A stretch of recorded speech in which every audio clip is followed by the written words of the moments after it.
Hello everybody, and thank you for tuning in to the Liberty Report. With us today we have Chris Rossini, our co-host. Chris, welcome to the program. Great to be with you again, Dr. Paul. Very good. On Fridays we generally, and Chris is on a lot of Fridays, but he helps us out whenever we need help, and he's been a great help to our session here. But I want to also make a point that today, usually we do talk about economics more so, but we're going to do something we don't usually do, and that's concentrate on sort of a social issue, but it can fit in anywhere because we're going to talk about TikTok. Not like Daniel and I haven't talked about it. You know, this might be a record for bringing up the same subject almost every day for 2 or 3 days. So anyway, Chris, we're going to get Chris's take on this thing and what all this TikTok business is about. And actually, I can really work in the whole concept of TikTok as being, you know, a social matter, an economic matter, a foreign policy matter, and also a budget matter. So anyway, we're gonna do that. But before I do that, to emphasize Friday, I like to talk a little bit about gold, where we are and what we're doing, and why the gold company is always helpful to us. Birch Gold has been with us for quite a few years, and they're with us right now. And I want to make the point that they have some information on gold. If you're so inclined, if you're not invested in gold and want to get some information, experience about how to best invest in gold, they will send out information, and it's free. And they'll respond if you go to Ron 989898, and they will send you that material. But you say, well, you talk about gold all the time. Everybody talks about gold. Everybody knows gold's going to go up. No, not always, but making the move sometimes is difficult because when I first started looking at gold as a protection haven, you know, back in the 70s, we weren't even allowed to own gold, so we had to look around on how you do it. And there's different ways you can do it, and that's where Birch Gold comes in, and they have some suggestions for that. But to think about gold, statistic that I look at, of course, I look at the price of gold and think it answers a lot of questions about domestic affairs and foreign affairs and budgetary affairs. And long term, it's very good. Short term, if it goes up $100 tomorrow, that doesn't prove anything. So it is the trend, and so the trend is very definite for me looking at gold. It was, with $35 an ounce in 1971 when it was finally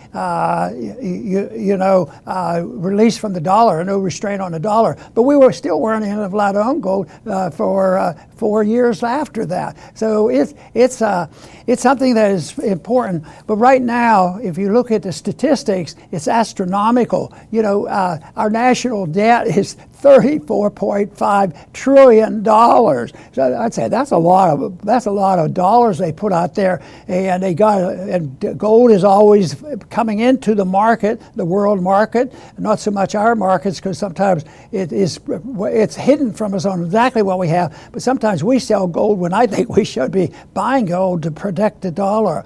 And if you take that debt and look at it to find out just how much it is, if you divide that up by taxpayers, it's a little sum, theoretical. It's just a game you play because it's not going to happen. That if every individual had to pay their share of the debt, it would be $266,000 for every individual that pays taxes. So that just tells you how big it is, and it's growing. You know, the deficit this year is 1.7 or 1.9, depending how you measure it. But it's almost $2 trillion, just the deficit. And spending this year is geared up to be $6.6 trillion. Well, if we get through our fiscal year with them living up to that planned budget, it'll surprise a lot of people. And then it gets to the point where it's irrelevant. People know that the Fed is there, and the Fed's going to print money, and so far they've held it in a way together. They only have one little problem. They've printed too many, and they passed these dollars out to the people who suffer the most, and that's the middle class and the poor, and that's why their inflation of things they buy has gone up. So there's a limit, and that's another signal that things are coming to an end when you just look at cost of living, and it's much higher than what they report on TV because the government reports so often are biased one way or other. So I would expect that to continue. But once again, if you want to get some more information on how and what you might do in protecting yourself with gold, just text Ron 989898 and they will send you some material. Hey Chris, now we're going to go back to what we have to talk about on a regular program. I mentioned in the opening that we're going to even talk about TikTok again, even though Daniel and I talked it through. But and I predict we're going to be talking about TikTok for a long time because it's a big issue, and that of course.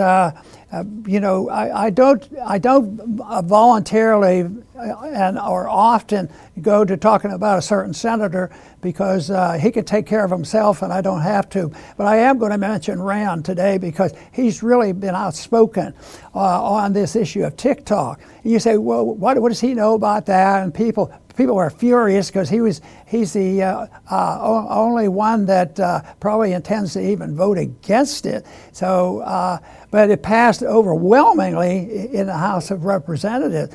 So, but he was looked at that way because he looks at things like, I'm sort of satisfied that he is, because he thought what Fauci was doing was unconstitutional, immoral, and wrong, and bad, and all these things, and everybody was, bowing to him. And at this point, I think the image of Fauci has changed dramatically, and Rand, did so much work there. But now he's in the middle of this contest about the TikTok, and TikTok now is in the middle of a scandal because the American people, generally speaking, and the bias, both Democrats and Republicans, but especially Republicans, boy, it's dangerous. China's coming in here. They're about to take over. Our empire is going to be broken up, and they're scare tactics, and they say, boy, we have to get rid of it. So we're going to put a ban on it. We don't let you use it. Now, Rand's position is, well, when they're putting the ban and say that the millions of people who use it here, they're actually putting a ban on everybody's internet servers, everybody's website. So and his claim is it's much bigger than it's even led out to be, and I tend to think that's generally the way most things in Washington work. They inch their way in, and then they make them gigantic. Just think of the Liberty, the Freedom Report after 9/11. The Liberty Report, and that Freedom Report, the legislation passed was atrocious. It's still there, and that's the way these things are. So he's very strongly opposed to this, and the ducks are lining up. I happen to simplify my position. I think it's all about money. I think people will eventually want to buy this company at discount. I think that what they're doing, what our position is, because it's all, what they claim it is all for national security. China is ready to take us over, and China has to be watched. And I've been watching China since I remember very clearly when we went into war unnecessarily against China when I was in high school. So that is, it's nothing new. But I think we're much better off now because we've had a lot of trade with China. So I think that's the attack. I think there's a lot of jealousy in this country because the Chinese are doing better in commercial things, and we wouldn't want to ever admit that because they're communists. Well, yeah, they have a lot of communist ideas, but we in this country have a lot of fascist ideas that I don't like, where government and big business work together. That's dangerous too. So I think people should look to their own house before they think they can clean up somebody else's house. But I just think that this is an attack on freedom of expression, because I think the system that we've had here now has allowed the people who have been lobbying for Gaza and for Hamas, they sort of won this, and even it has split Israelis and the Jews in many places and split this away because it's such a big, foreign policy issue. So this is a big deal. I think my main concern would be if the Congress and others supported a strict interpretation of the Constitution and the First Amendment, and they weren't so careless to be conned into supporting this. It always reminds me of a book that I cite quite often because I think it's so often the case. The book, Exceptional Popular Delusions and the Madness of Crowds by Charles Buckley. He wrote it in the 1840s, I believe, and we all know what happens when there's a delusional spread and the madness of crowds. And the best recent other example would be COVID. Think of that. And even the people who promoted it are finally backing down. So this, I think, is an example of the madness of a crowd, and they're misled. They may be well-intended, but they may be ill-intended too, because the one that had control. The thing that has amazed me the most about this is the rapidity of what they've done there. They got a bill up in a couple of days and passed 100%. And all Republicans will vote for that in the House. So this is a big issue and it's going to be around. And Chris, I know you have some good ideas about this subject. Well, thank you, Dr. Paul. And you should be a very proud father because Senator Rand Paul really is a champion of our civil liberties, the Bill of Rights. When it's the big stuff, when the rubber hits the road, he is always there, even by himself, defending us. And this week he said, regarding this TikTok, great quote, emulating Chinese communism is not the way to combat Chinese communism. What a radical idea. Don't be a commie yourself. Now, personally, I don't think Chinese communism has to be battled at all. What do I care? I'm 6,000 miles away. I'm an American. What do I care what kind of government they have all the way across the world? Let each nation choose their own form of government.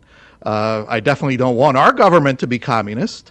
And, thank goodness, even though they're leaning in that direction, they're not communists. And I don't really care if San Francisco or New York City, if they want to live the way they live, knock yourself out. And so this whole battling communism is not really necessary. And if you look, like Dr. Paul said, if you look at China, they're pretty much communist in name only. They are some of the biggest, most powerful capitalists in the world. Now, we Americans, we're the capitalists. That's pretty much in name only. We're some of the biggest socialists in the world. But the point that Rand is making, and it's a wonderful point, is you're not going to defeat this bad ideology by adopting it yourself.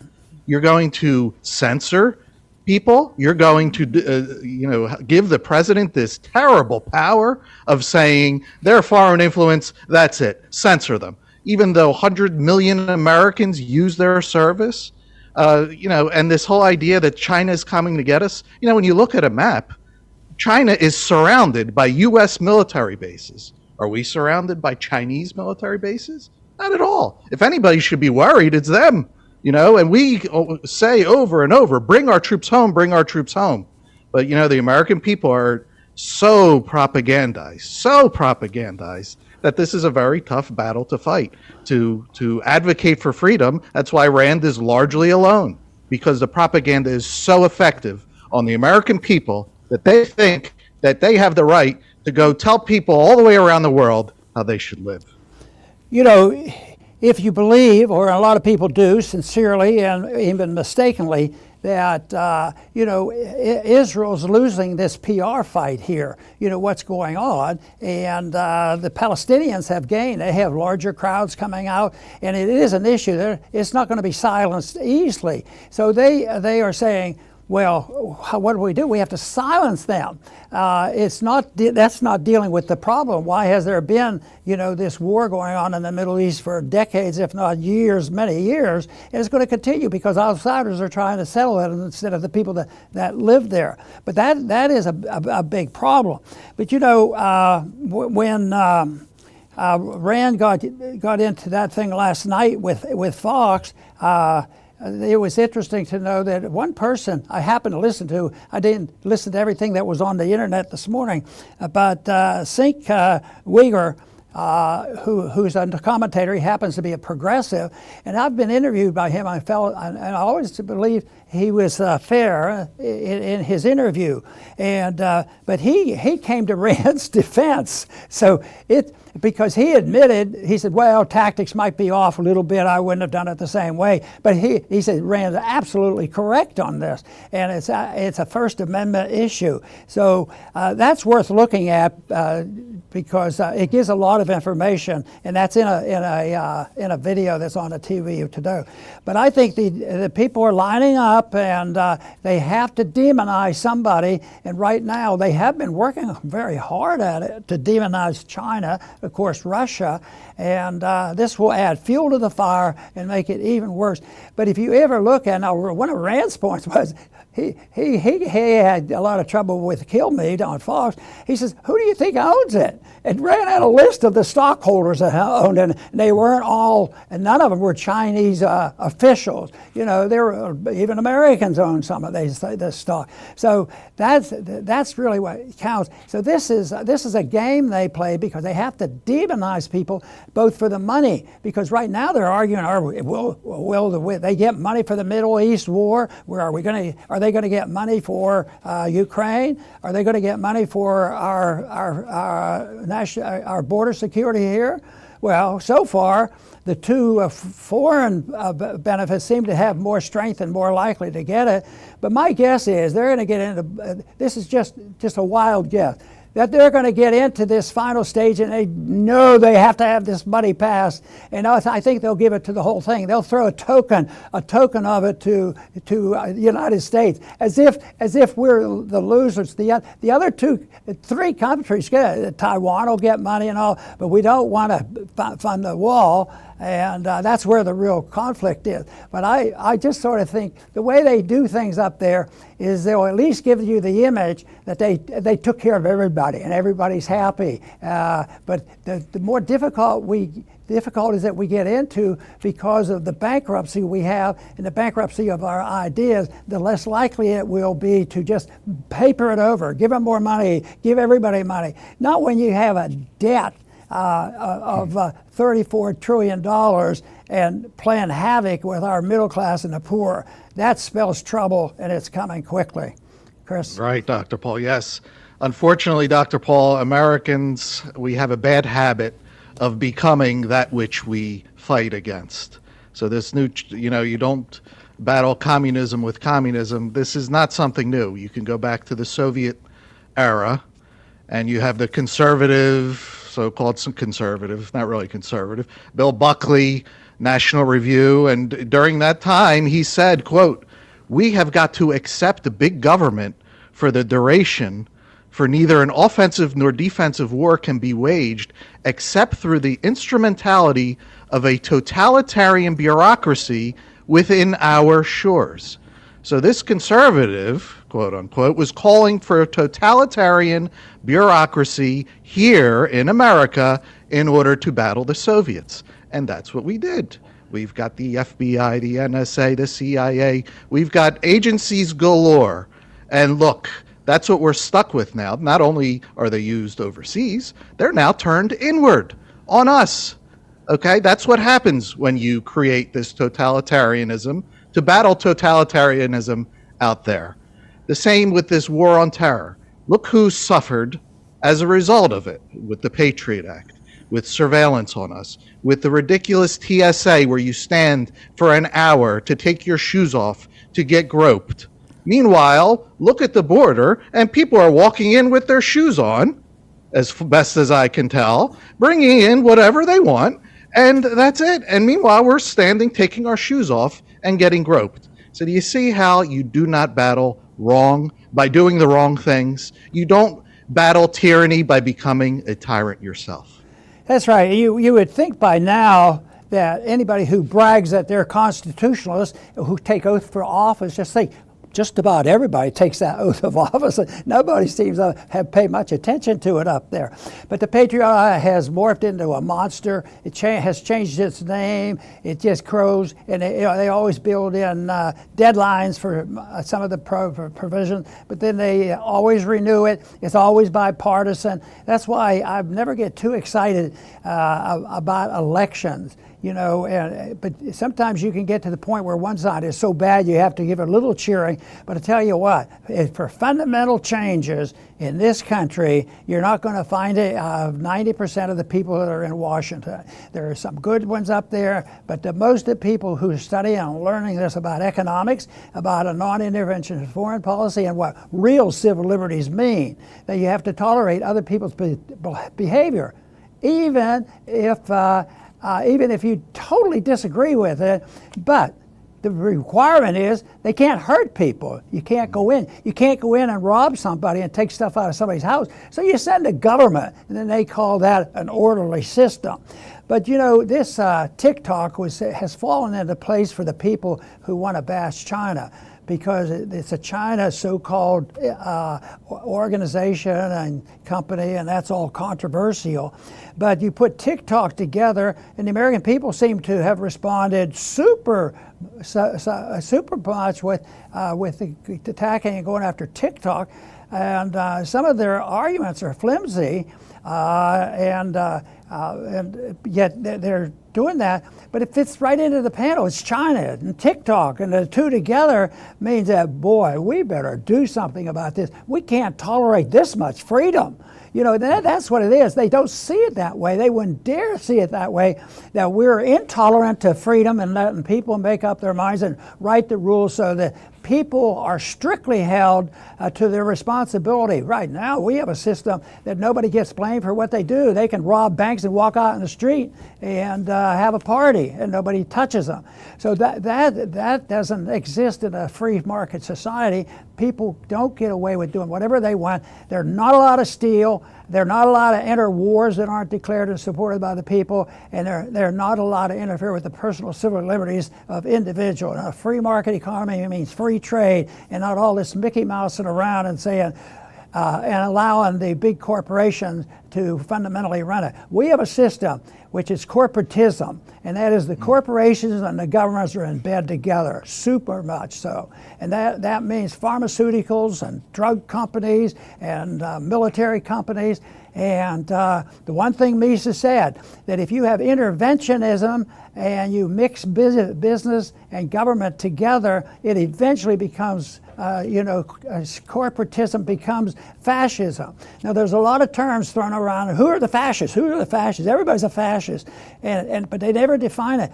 We don't have a fascist system here, but we're quickly moving in that direction. And it seems to be more acceptable in this country because they like corporations making profits, and that is good. But once you use the government to do the bidding of the corporation, then they're in trouble, and they should be. But we're way too tolerant when you think of how we work with the pharmaceuticals, the medical industry, the educational industry, and on and on. It's big government. That's why government is the biggest menace we have right now. And there's no reason why we couldn't cleanse this by simply getting the people to read a document, read the Constitution, and put an honest effort to trying to follow those rules, and that would be non-intervention, and that would be nonviolence. That is what I hope we get someday. Chris?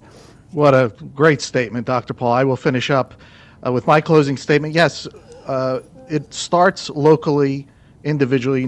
What we're talking about now is the federal government. We really have no control over it whatsoever. But it is important to speak out, and so that more and more people understand what's being done to us. But as far as actions are concerned, there is nothing we can do. But what we can do is we can act locally in our own lives. Meaning, if you're a business owner, are you personally, seeking regulations to stifle your competition?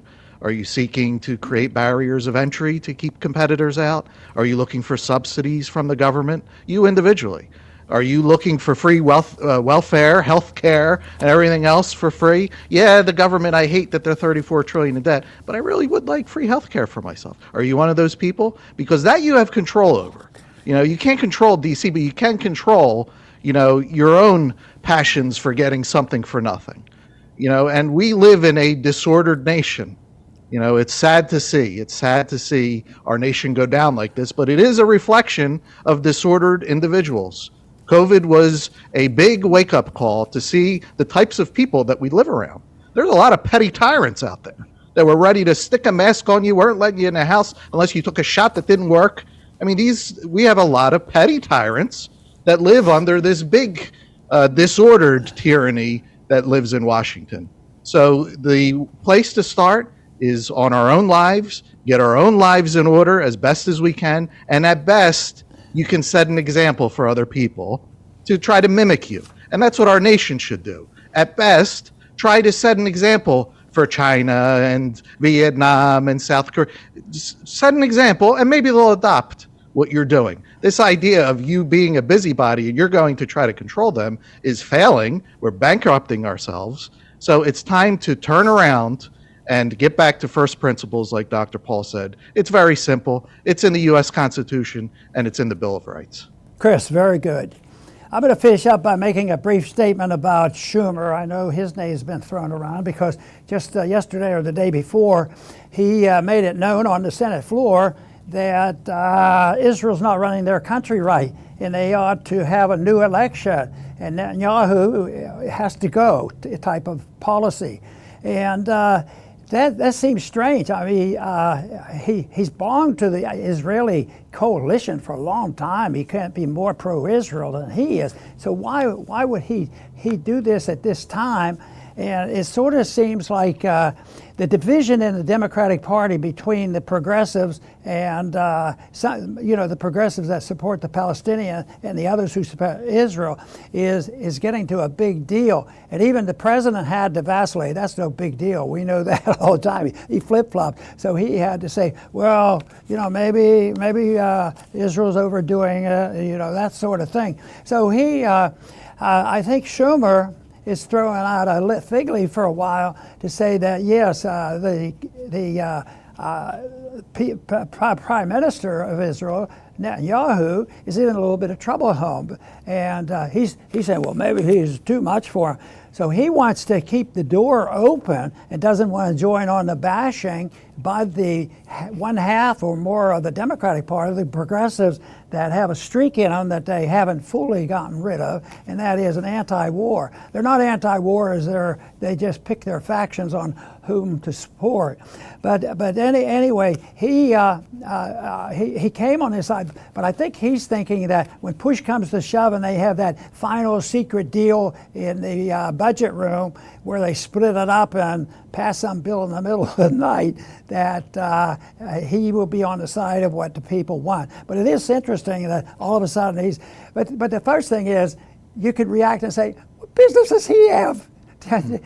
That's like somebody coming telling us we ought to have an election. It's not like they don't interfere in our elections, and all the business people do. So anyway, I think we'll hear more about Schumer in a little bit, but we're going to hear more about the split in the Democratic Party, but also there's a decent, healthy split in the Republican Party too, because there still are a few good conservatives there that would like to see some cutting made.